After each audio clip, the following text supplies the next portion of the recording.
அட என்னங்க நீங்க இன்னுமே காலிஃப்ளவர் 65 தான் பண்ணி பழகிட்டு இருக்கீங்களா?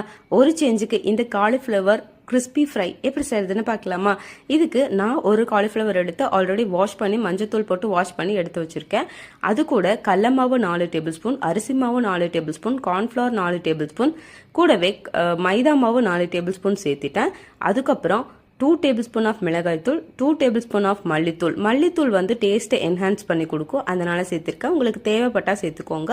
1 டேபிள் ஸ்பூன் ஆஃப் இஞ்சி பூண்டு பேஸ்ட், 1 டேபிள் ஸ்பூன் ஆஃப் மஞ்சத்தூள் சேர்த்து நல்லா மிக்ஸ் பண்ணிக்கோங்க. மிக்ஸ் பண்ணதுக்கப்புறம் கொஞ்சம் தண்ணி விட்டு நல்லா இந்த மாதிரி பரட்டி எடுத்துக்கோங்க.